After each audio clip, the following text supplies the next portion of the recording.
räägime sellest, kuidas võimalikult kiiresti jääd sulatada.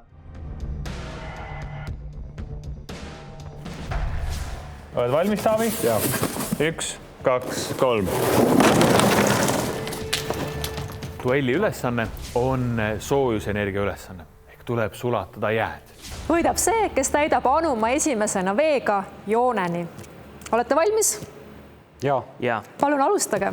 Enne kui üldse hakkame rääkima, kuidas või mida teha, tuleks vaadata, et jää sul laua peal plehku ei pane. Nii et selle asemel, et lihtsalt jätta see jää laua peale vedelema, tasub ta korjata kokku mingisse kindlasse anumasse. Selleks võib kasutada kilekotti või ühte sellist plastkarpi.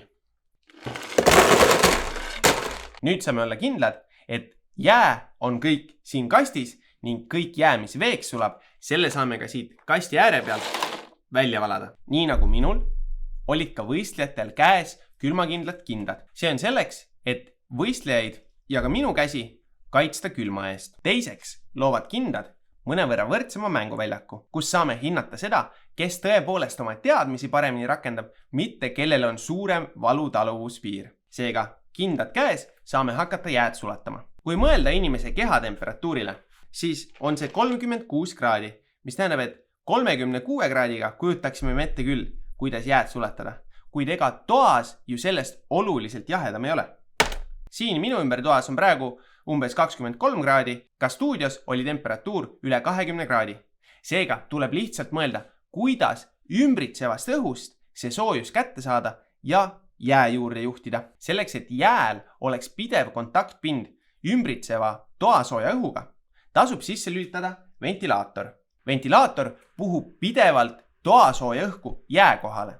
Kui me ventilaatorit tööle ei pane, siis jahutab jää enda ümber olevat õhku ning see soojusvahetus on palju aeglasem. Näiteks, kui selle kasti jätan natukeseks seisma, siis see jää siin kasti sees jahutab õhu selle kasti sees maha, mis tähendab, et kui ma pidevalt ei puhu siia sisse, siis varsti on siin kasti sees õhk oluliselt külmem kui väljaspool kasti ning nii jääb ka jää sulamine aeglasemaks. Kuid kuidas kogu seda sulamise protsessi kiirendada? Üks viis on suurendada kontaktpinda jää ja õhu vahel. See tähendab, et jää tuleks teha võimalikult pisikesteks tükkideks, nii et õhk saaks kokku puutuda kõikide väikeste jäätükikestega. Seda ka võistlejad proovisid, kuid väga brutaalsel meetodil. Teine viis on leida materjale, mis juhiksid soojust kiiremini jääni.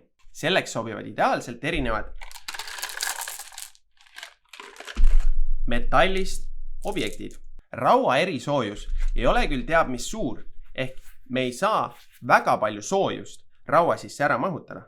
Küll aga juhib raud soojust väga kiiresti.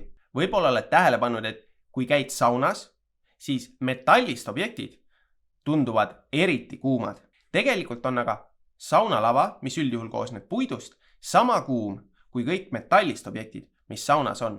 Sealhulgas näiteks kaelakeed, millega sa sauna lähed. Kuna aga metall juhib soojust nii palju paremini kui näiteks puit, siis tajumegi inimestena metalli oluliselt kuumemana. Täpselt sama juhtub ka objektidega, mis on meie kehatemperatuurist madalamad. Mul on siin üks alumiiniumist ketas ja üks vahtplastist ketas ning mõlemad on hetkel toatemperatuuril. See tähendab, et mõlema temperatuur on ligikaudu 24 kraadi. Kui aga kindad ära võtan ja mõlemad katsun, siis tundub metallist objekt palju külmem kui vahtplastist objekt. See on sellepärast, et metallist objekt suudab soojust juhtida palju paremini, mis tähendab, et minu soojadelt näppudelt juhitakse soojus ülejäänud metallobjektile. Seetõttu tundub ka see objekt oluliselt jahedam kui vahtplastist ketas. Ka vahtplastist ketas juhib soojust minu sõrmedelt eemale lihtsalt väga-väga palju kehvemini ning seetõttu ei taju me seda üldse nii külmana. Sama saame ära kasutada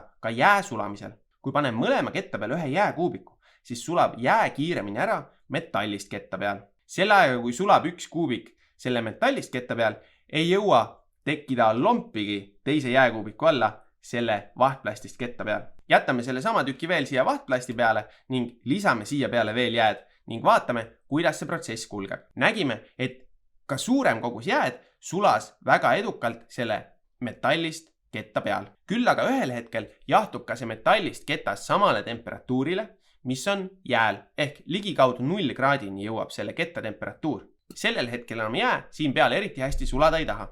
Meie õnneks ei ole meil siin tegemist suletud süsteemiga, mis tähendab, et meie õnneks saame soojust juurde võtta meid ümbritsevast keskkonnast. Selle jaoks võib jällegi sisse lülitada ventilaatori.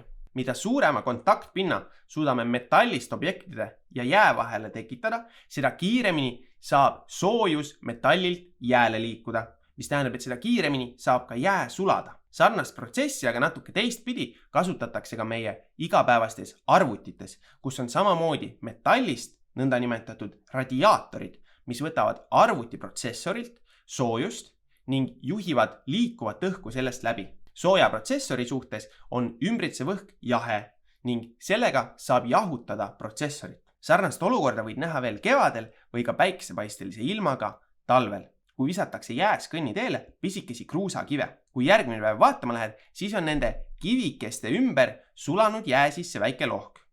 Ning mõnikord võib lausa juhtuda, et see kivi ongi vajunud jää sisse, sulatanud endale sinna kanali ja jäänud sinna alla kinni. Ning soojemate ilmade saabudes sulab jää kõige kiiremini just sealt, kus on kruusakivide rada jää peale tehtud. Samast põhimõttest kinni haarates tasuks kasutada neid mutreid. Seal, kus lebab mutter, seal on ka hea soojusvahetus jää ja ümbritseva keskkonna vahel. Nii et otsi nüüd välja mõni mutter või väike kivike ja mine vaata, kas leiad kuskilt õuest veel pisut jäist pinda. Aseta see sinna, soovitavalt päikse kätte, sest siis tuleb soojust veel rohkem selle metallist objekti sisse. Ning vaata järgmine päev, mis saanud on. Samal põhimõttel hakkan nüüd ka mina jääd sulatama.